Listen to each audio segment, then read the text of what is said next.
Hello, my name is Aaron Allen. I'm the division manager for the local tax allocation division with the Illinois Department of Revenue. I gave this presentation to the Northwest Clerks meeting on January 11th, 2023, and I just wanted to record it and share it on our website so everyone would have the opportunity to watch this. This is geared towards clerks, but it may, depending on how you divide duties in your office, it may be relevant for more than just clerks. But that being said, I'm going to share my presentation.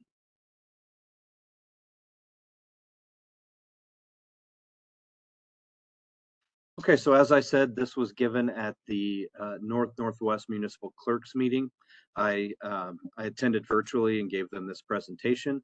We're going to go through our website a little bit later, but I do want to let you know that we have a speaker request form on our website now. If you would like anyone from the Department of Revenue or specifically the local tax allocation division to come speak to your group, we can do that. Or you can contact me directly as well. But that being said, I want to go ahead and start this presentation. We have our typical disclaimer here. So I want to start by talking about the tax location verification process, or TLV. This is a monthly letter that is generated on the 15th of each month or the next business day if the 15th is on a weekend. And it is either sent via My Local Tax if you have an account, or it is mailed to each local government. This report is broken down into three categories: new reinstated businesses, discontinued businesses, and businesses that have been verified by the local tax allocation division, LTAD. It's very important that you complete this each month so discrepancies can be caught before incorrect allocations are made. You can either mail or email your responses to the Department of Revenue, or you can complete the process through the My Local Tax portal. Your monthly TLV letter reflects registration activity from the month prior. When responding through MLT, choose the previous month from the month's available dropdown. For example, a letter dated June 15, 2022 would reflect May activity, so the May period should be selected when responding. The primary focus of the TLV process is address verification within your jurisdiction. If you discover an address is not in your jurisdiction, please provide us with the correct local government if you know that information.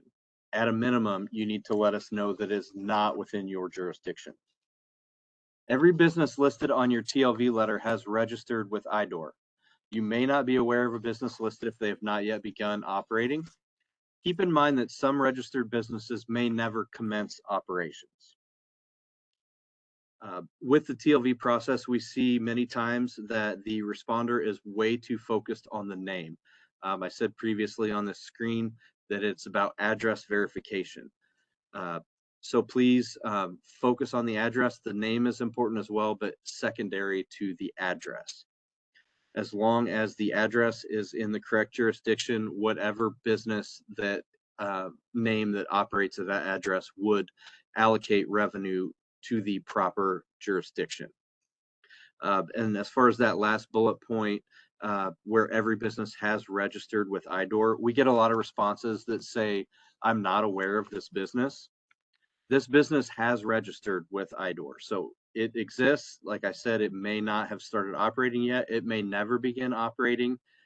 But regardless of whether or not you're aware of it, you need to determine if the address is correctly registered to your jurisdiction or not. You do not need to report the status of a local business license requirement to LTAD. That information is for you to use for local licensing purposes only.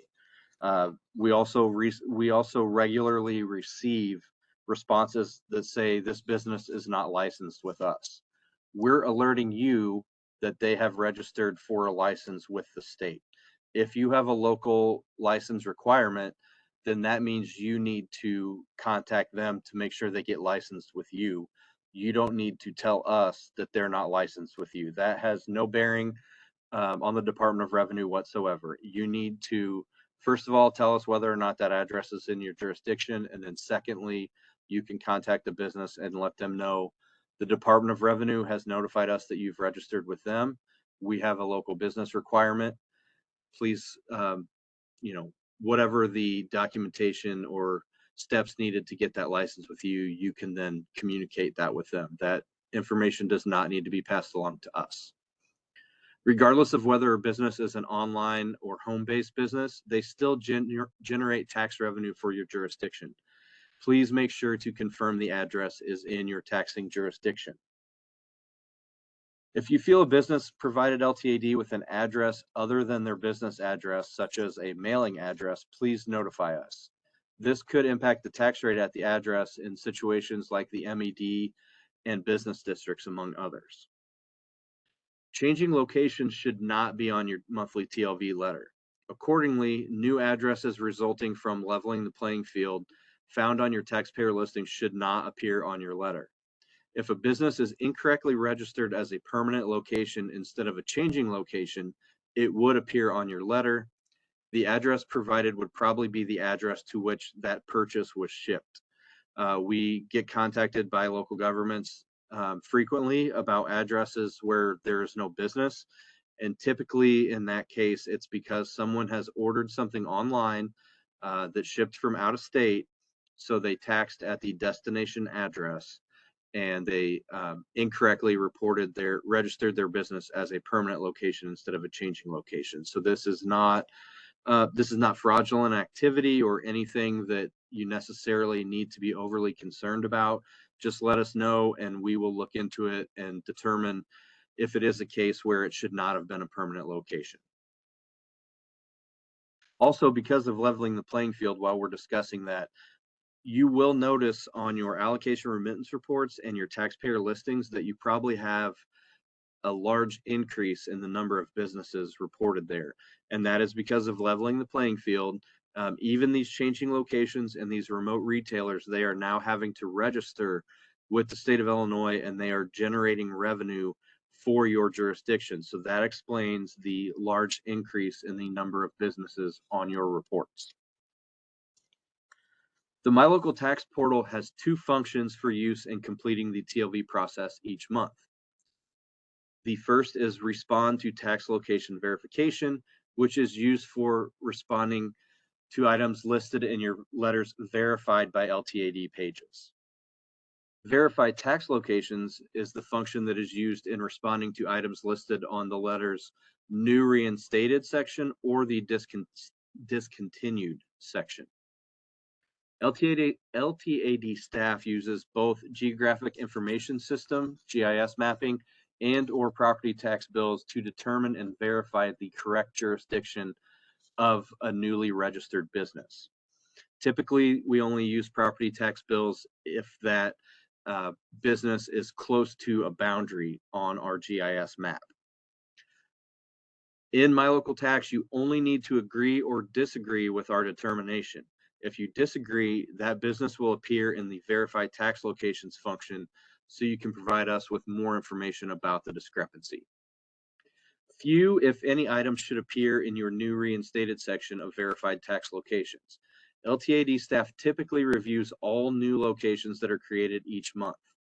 However, as I previously said, any verified by LTAD sites that you disagreed with will appear in the Verified Tax Locations section.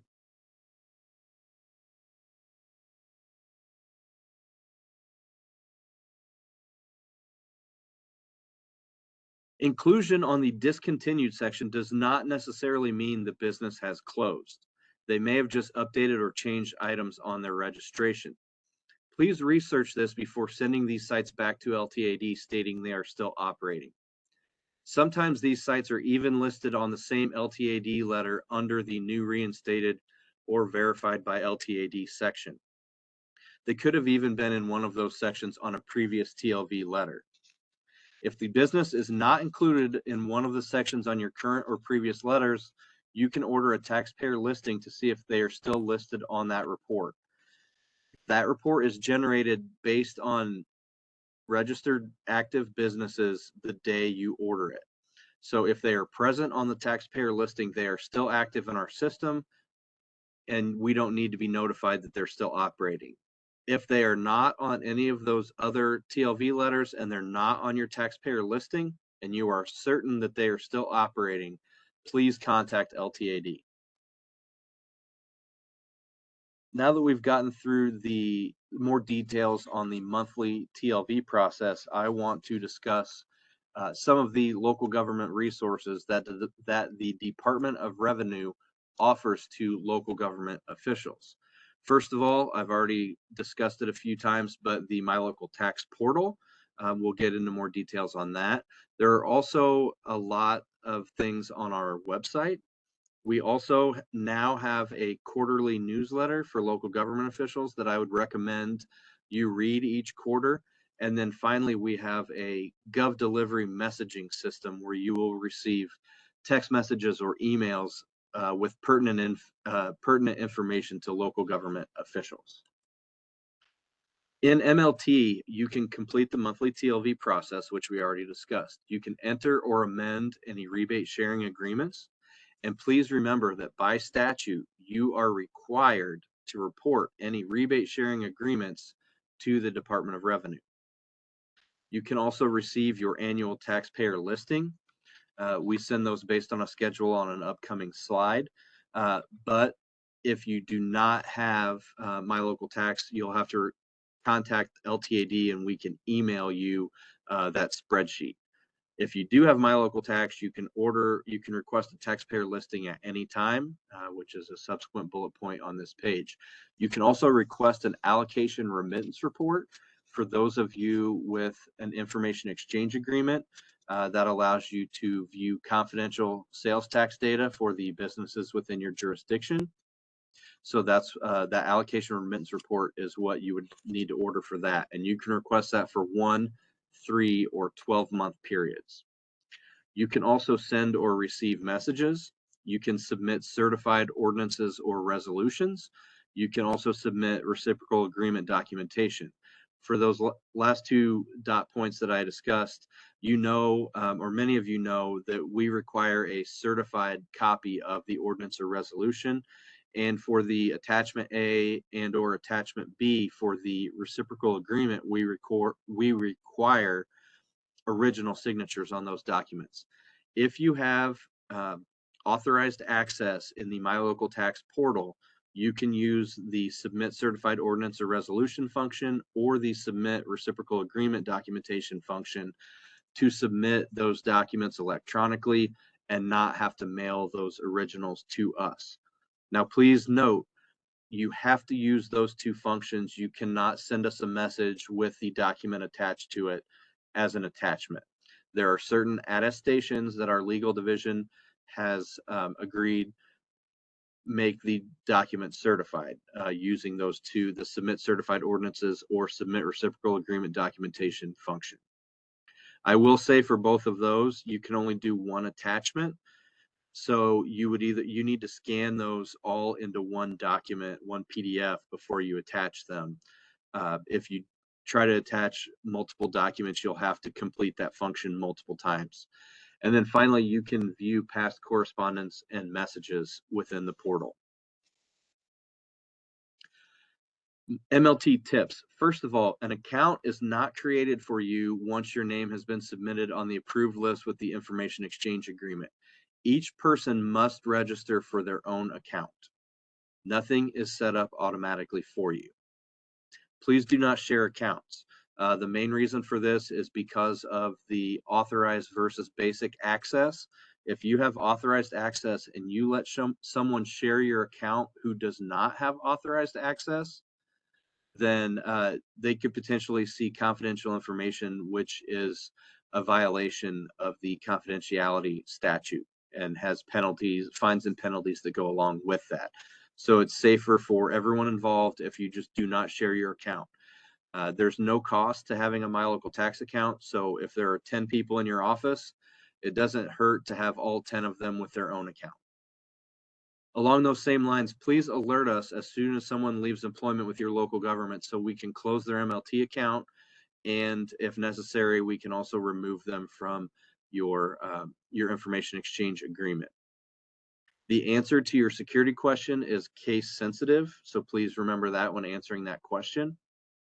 And then finally, please make sure you are logging into My Local Tax and not My Tax or My Deck. These are three separate portals. We receive a lot of emails and communication where someone can't log into their account. And when we go to look at it, there's no failed logon attempts on their account. And it turns out that instead of trying to log on to My Local Tax, they have tried to log on to My Tax or My Deck. So please, before you contact us, please make sure you're trying to log on to the correct portal. Some tips for submitting ordinances. There are templates for each possible ordinance on our website. If you want to make sure that your municipal attorney or your state's attorney submits a correct ordinance, they can get that template off of our website. Our legal department will send a letter to you either stating that the ordinance will be imposed or requesting that changes be made to the ordinance. At this time, required documentation for ordinances must either be mailed or submitted through the MLT portal, as we discussed on a previous slide. Regarding the ordinance deadline, we use the postmark date on the envelope or the submission date in My Local Tax. Finally, if you want to verify that we received your ordinance, please check with us before the deadline. This allows you to still meet the deadline if you must resend it because it was lost in the mail. Also, you are not required to, but if you choose to send your ordinance certified, then you would also receive tracking information from the post office. So there are various ways you can ensure that an ordinance is received on time. Some general suggestions. For My Local Tax questions, we have developed both a tutorial and a frequently asked questions page. Those are both available through the help tab in My Local Tax, and they are also available on our website. Most of your questions can be answered from one, if not both of those documents. For basic local tax questions, please refer to the website first. What I'm asking or what I'm talking about here, if you want to know what documentation is needed to implement a new tax or what the deadline is, there's a whole section on our website dedicated to that, and I'm going to take you through that. When sending an email or leaving a voicemail, please include the details we'll need to answer your question. When I gave this presentation last week, I gave the example, and we actually did receive this email that day, but someone emailed us and said that the post office box number that we were using was incorrect.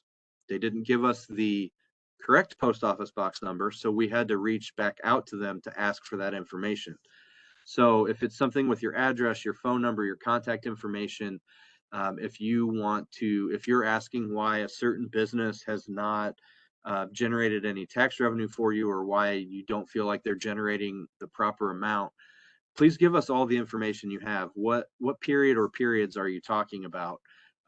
If it's a new business, when did they start operating?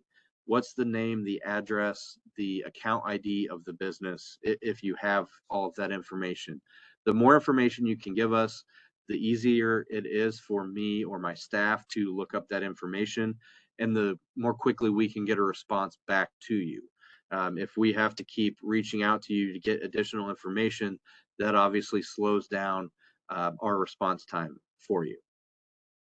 Please share any information we send with all interested parties within your local government. And for those of you that belong to the various local government officials associations, please share information with them as well. There's many times, like the newsletter that I'm going to talk about, the first issue of that was mailed, one copy was mailed to every local government, and it was addressed to the attention of the clerk. We spoke to a lot of treasurers who never saw that. If you receive something that's either not relevant for you, or it may also be relevant for someone else, please share a copy of that with everyone in your office that needs it. We're not going to mail 12 different copies of something to your office just to ensure everyone gets it when you can communicate with yourselves. And then finally, please read our messages. We send occasional messages through My Local Tax, and you will get an email when you have new correspondence, whether a new letter or a new message in your My Local Tax account. So this is not something that you need to go regularly check. You'll get notified when there's a new message or new correspondence for you to look at. The main example for this is roughly 30 days before the recertification date of your reciprocal agreement, you will get a message through My Local Tax that says it's time for you to recertify. It has a link to the page with the documentation you need. And then finally, it says that if you don't recertify timely, we will close your account until recertification has been completed. And frequently we receive messages that say, hey, I've been locked out of my account. What's happening? If you would have just read the message that we sent you a month ago, you would already know why that is. You would have already had that taken care of. You never would have been locked out of your account. And a big reason for doing this is we respond to correspondence and emails or phone calls on a first in, first out basis. So the fact that you are locked out of your account because you didn't recertify and now you've sent the documents to recertify, and you have a meeting tonight that you have to get into your account for, it's all going to depend on how much correspondence we have to go through and where you're at in that pecking order on whether or not we'll get your account opened back up in time for your meeting or not. If you would have just read our message to say it was time to recertify, then the timing of it would not be an issue for you. So to avoid that situation where you're on a deadline and you have to have information right away, just please read our messages. It solves a lot of problems. Steps you can take to ensure correct distributions. First of all, review the annual taxpayer location address list. Please report discrepancies as soon as you realize a taxpayer is not reporting sales tax for your jurisdiction. I do want you to realize, though, that sometimes if a business files or pays late, then you're not going to receive anything in that period. If, say, they just file and pay late, that means the following distribution period you would receive 2 months of distributions rather than just one. Also, some businesses are either quarterly or annual filers. So please make sure that you haven't received distributions for at least 2 periods for those that file monthly before you contact LTAD, because it, like I said, it may just be a timing issue where they filed or paid late. Please complete the tax location verification process monthly. This is very important. If you would like to see why this is important, there was just an issue that was brought to the court system between Arlington Heights and Rolling Meadows regarding a retailer that was coded to the wrong jurisdiction, and it led to around $1 million being allocated to the incorrect local government. And part of the problem with that is that the monthly TLV process was not completed. So by the time it was caught, by statute, we can only reallocate 6 allocation periods from the date of notification. So there were years that were being allocated incorrectly, and it wasn't able to be fixed because of statute. So that is why it's important to look at these things every month. Also, promptly report any annexations to our office. Whether it's annexations or other ordinances, we don't know what's going on at your meetings across the state every month or however often you meet. If you pass an ordinance that's going to affect your tax revenue, it has to be sent to us in order for the proper changes to be made to that retailer's account, that residential address, whatever the case may be. And please remember that because of leveling the playing field, even if it is just a residence, they still may generate tax revenue for your local government because of online shopping and things like that. I mentioned that the annual taxpayer location address list is sent out on a schedule. So you can see the various parts of the state broken up into 12 zones. The list goes out on the first of the given month for your zone. If the first falls on a weekend or holiday, then it would be the next business day. But like I said, these are only sent through the My Local Tax portal now. If you do not have a My Local Tax account, you need to reach out to LTAD to request this report. The annual taxpayer listing, like I said, it's only provided via My Local Tax. You must contact our office to request that report. But please remember, if you do have My Local Tax, you can request a taxpayer listing at any time through your My Local Tax account. You can also, since we were talking about the boundaries and where a retailer falls with two jurisdictions, you can also order uh, a taxpayer listing for any local government that is contiguous to yours. So for example, and this may not be all inclusive, but City of Springfield, you can order a listing for uh, Grandview and Southern View and Jerome and unincorporated Sangamon County, just to name a few. So you can look at their reports as well. There's no confidential information on a taxpayer listing. So you can see if a business is not that you think you should have, if it's not on your taxpayer listing, you can also order a taxpayer listing for your neighbor and see if they are incorrectly registered to that jurisdiction. And that's where this Rolling Meadows, Arlington Heights issue comes into play as well. So while that business would have been only on one of their monthly TLV reports, the other jurisdiction could order that taxpayer listing and see that the retailer was incorrectly coded to that jurisdiction. So there's ways for both sides of this discrepancy to get the information that you need. And also, please remember, it may be if you see something on your report that shouldn't be yours and you don't say anything about it, yes, you're going to financially benefit from that until the other local government catches it and alerts us. But just be a good neighbor, because if the same thing is happening in their favor and they know that you ignored it so you could get the money from them, they may not be quick to report that discrepancy on their side either for another business. So just be a good neighbor, review your reports regularly, make sure everything is coded properly, because it could have a huge financial impact on your local government if you don't keep up with tax location verification and your taxpayer listings. I mentioned it previously, but per statute, IDOR can only reallocate funds for 6 distributions from the date we are notified of the discrepancy. For example, if a business is registered to the wrong jurisdiction for 3 years before you notify us, we can only take back 6 months of distributions from the incorrect jurisdiction to give to you. I also want to point out that it may take some time to research this discrepancy, and we may have to get other departments within IDOR involved. So this may not be a quick process. Sometimes, for example, investigations or collections or audit has to get involved in these situations. And depending on their inventory and their backlog, that may help determine how long something takes. But please remember, we always use the notification date to make the adjustments.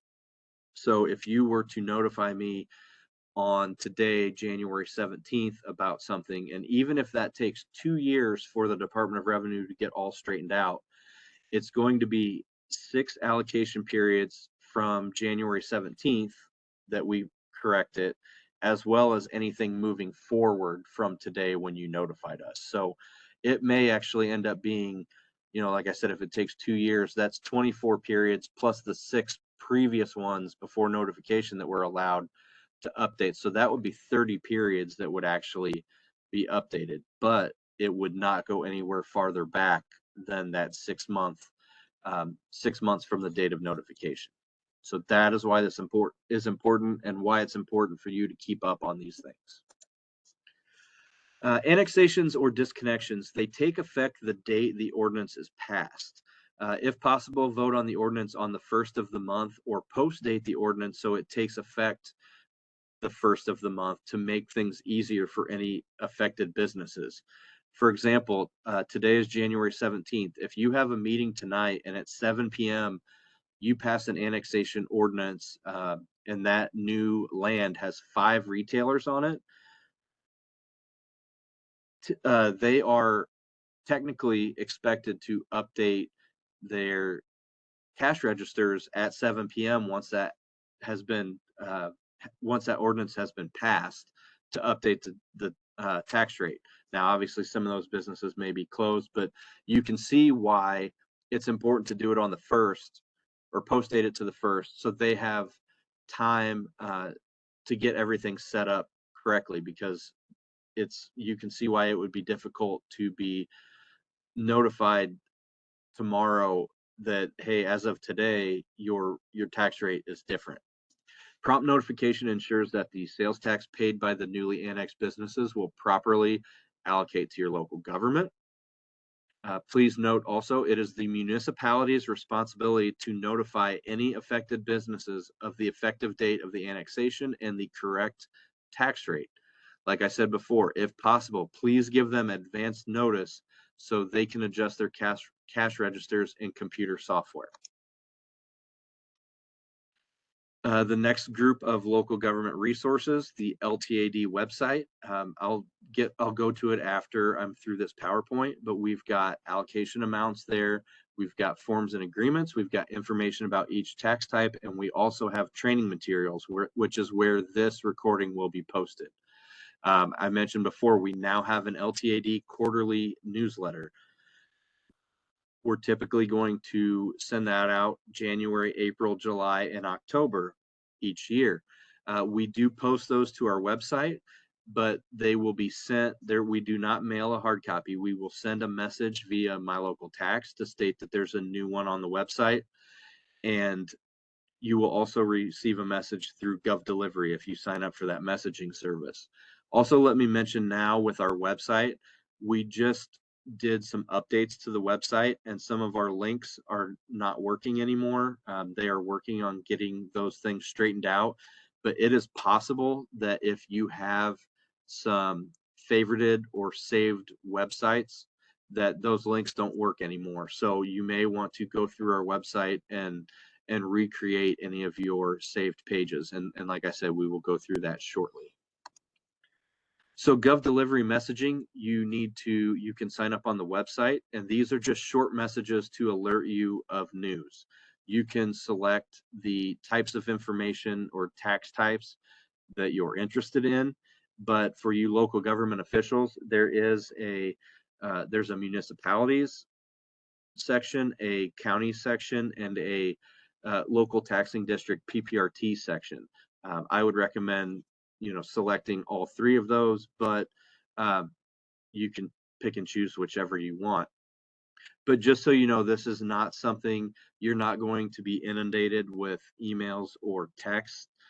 For example, when this presentation posts, when the annual PPRT estimate is posted, when our newsletters are posted, those are the kind of things that we'll send messages about, and it will be, one to two messages a month, typically, if even that many. So these are all the newsletter, My Local Tax, the website, the GovDelivery messaging. These are all resources that are available to you that are at no cost to you, but that will keep you up to date on information that impacts your local government and the tax revenue that you receive in that government. One last thing that I want to emphasize before I take you through a tour of our website is the annual boundary review process, which was created in the Leveling the Playing Field Act, and we did this for the first time in 2022. But on February 1st, 2023, LTAD will make its local taxing jurisdiction boundaries available, which requires review for accuracy by local governments. These boundaries will be sent to local governments via MLT message, and we will also send a GovDelivery message.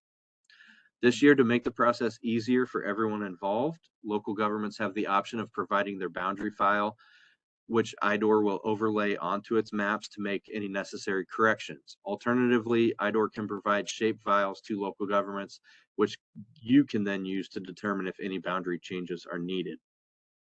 We did that because we understand that this was not the most user-friendly process last year, But we really want to get the word out about how important this is.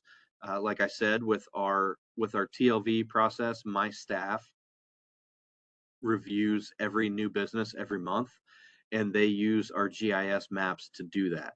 So if we have incorrect boundaries on our maps and you don't notify us through this annual review process, then we are going to continue to make TLV decisions based on bad information. And last year, in 2022, when we did this, about 2 to 3% of local governments responded. That's it. So we need all of you to please take this seriously, to please take time to do this review. And whether that, like I said, this presentation has been directed towards clerks, but maybe it's the treasurer's office, maybe it's the assessor's office, whoever that may be in your office. If you're watching this and you're not the one that will be doing that, please make sure to pass this information on to that person or persons. You can report any corrections or request or provide a boundary file by emailing our GIS group, which is rev.gis.tech@illinois.gov. You must report any changes by April 1st, 2023, and any of those changes will take effect on July 1st, 2023. Any updates that are not reported to us by April 1st, other than the boundary changes made by local ordinances such as annexations or disconnections, will not be made until this process is done again next year in 2024.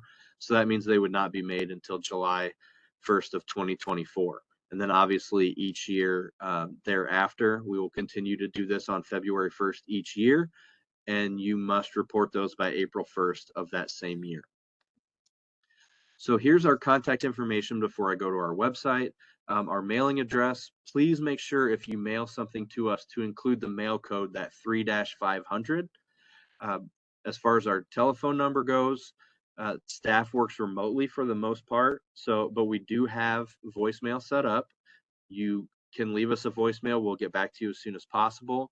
But the best way for you to reach us is to using that email address, the rev.localtax@illinois.gov. And I just want to go ahead now and show you our website.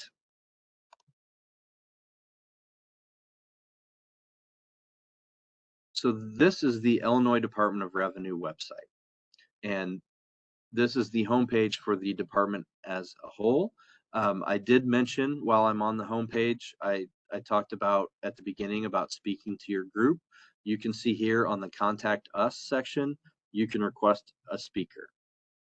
But for the rest of this, I just want to take you to the LTAD page. So if you go to the tax resources and go to local governments, and then from there, you can select local tax allocation. So then here on our website, you can see first of all, here's an icon for My Local Tax. If you don't have the link for MLT saved, you can click on that picture right there and it will take you to the portal where you can log in or register for an account.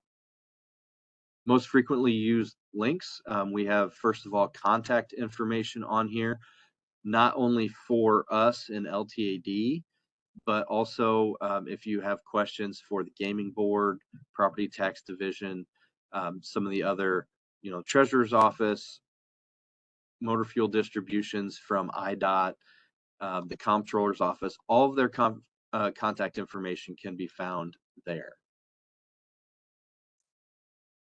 I mentioned previously, we make an annual PPRT estimate. It can be found here. And it gives you an explanation of how our research division came up with that estimate. I just want to mention that this is an estimate. We do not, if you receive less than estimated, the state of Illinois does not make up that difference. Just like if you receive more than estimated, you are not expected to send that difference back to the Department of Revenue. but you can click on the link within here to see the actual breakdown for your specific local government. This monthly disbursements link, this is set up based on tax type. This is just spreadsheets of monthly disbursements for every local government for each tax type, and we also have fiscal year reports as well. I understand that the department's fiscal year, which runs from July 1st to June 30th, is not necessarily the same fiscal year that you follow, but we do not have a calendar year report or a the ability to create a report based on your fiscal year. You can just take the information from our reports and create your own fiscal year report using the information we have out there. That is not something we're going to generate for you. And there's about 15 years worth of data for those tax types, so you can go back and review funding that you've received. Here's another link for My Local Tax. This is this P-Tax 1002 is an explanation about the monthly TLV process. A lot of it is what we went over in this, but if you want a hard copy of that, you can find it at that link. And then finally, the tax rate database, where you can look up various tax rates either by county or municipality specific or address specific. I will say the address specific one, that is for remote retailers that are looking for a rate at a given address. For you as a local government, you should just be looking at the county municipality specific file. At the tax rate finder, you can see where you can select. Well, I've already been there, so you can't go back through there, but you do it through that link. So those are the most frequently used links. Research and statistics gets into, it's just a lot of reports here. The sales tax statistics is a good thing for you to use if you're trying to determine a certain industry. Just so you know, and this is more geared towards treasurers, but all businesses file the same ST1. So whether it's a gas station or a restaurant or a grocery store, they all file on the same tax return. So there's not a way for us to break that down for you to determine, how much tax revenue do I receive from the restaurant industry in my jurisdiction. But that's where the SIC reporting comes into play. So that may be a valuable tool for your treasurers. Distribution information. This is just another link to the various reports that are out there with the monthly disbursement information. Tax types distributed to local governments. This is a page that I would like for you to spend a lot of time looking at. This is the various taxes that are administered by the Department of Revenue. And if you would like to impose one of these, for example, if you would like to impose a home rule sales tax in your jurisdiction, we have these documents here that explain the process, the documents that need to be sent to us, the deadlines, all of that, what the tax would apply to, etc. So if your board or yourself or whomever is asking questions about, hey, what's a business district tax, what goes into that, then we've got that information here. So I would recommend bookmarking this page and spending a lot of time on this page to get information. Changes in disbursements. This has more information about annexations and also the census. There's an illustration that we put together, this document, to explain how sales and use taxes are distributed to local governments. That may be of value to you. For those of you implementing a business district, we now have an electronic submission process for the addresses. You can find more information about that at this link. I mentioned the sales tax jurisdiction boundary verification map. The link for 2022 is still there as of February 1st. This will switch to 2023, so you can go to this to get your map link if you don't have My Local Tax or Gov Delivery. Quarterly local government newsletter. Like I said, we're putting these out each quarter. Here's all of the previous newsletters that we've put out, and we'll continue to add to that page as we generate more newsletters. I told you that we have documentation here like sample ordinances and the documentation for information exchange agreements that can all be found on this forms and agreement page. This is some more information about the TLV process and steps you need to take with that process and instructions. Once again, that was the first part of this presentation. Rebate sharing agreements, we have a frequently asked questions section for that that can be found at this link. Like I said, you are required by statute to report those to the Department of Revenue. We host an annual local government workshop. Lately, we have been doing that virtually rather than traveling around the state and doing it in person. We record those workshops and we post them to our website. But if you would like to, especially if you're newer to local government and you want to get kind of the background information of how this all works, I would recommend attending one of our workshops. And here in a second, I will show you where you can find some of our previous ones. Those of you that would like to switch to direct deposit rather than a paper check, that is not done through our office. For direct deposit, you can contact the comptroller's office. We've got a link here. And then for Illinois funds, you can contact the treasurer's office. Once again, here is the contact information that was also in the frequently used links section. The main thing I'm going to emphasize with that again is that you include our 3-500 mail code with anything that you mail to us. Local officials organizations, I don't know if everything is listed here, but any of you that are looking to join one of these organizations that I mentioned earlier, we've got links for many of those pages. If you are part of one that we don't have listed there, please give us the information so we can add it to our website. And then finally, and this is what I would say is the most important link on our website for local government officials, and that is our training page. We post any of these presentations that we record, like the one I'm doing right now, it will be posted here on our website. Our 2022 local government workshop, we recorded that, it's posted here. If there's a certain topic that it's roughly 2 to 3 hours. So if there's a certain topic you want to focus on, we've got it broken down here as far as the time on the video on when you need to watch it for that, so you can skip forward. We've also got the slides from that presentation can be found on here as well. Actually, for the 2022 workshop, we did not have slides, but I did a PPRT presentation with kind of some background on PPRT and our estimate. We've got those slides there. I mentioned that business districts, we've kind of changed our process a little bit. We've got a presentation posted there. Our 2021 local government workshop video where we went into a lot of details on kind of the basics in each tax type and each allocation that is made to local governments. That is posted there. We do have our handout there as well with all the slides on it. My Local Tax, I mentioned it.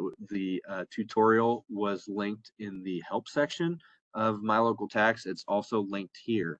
It explains to you how to do the various things that you may want to do in there.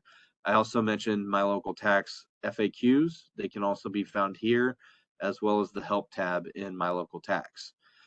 We do receive a lot of questions about leveling the playing field and how that changed things for local governments.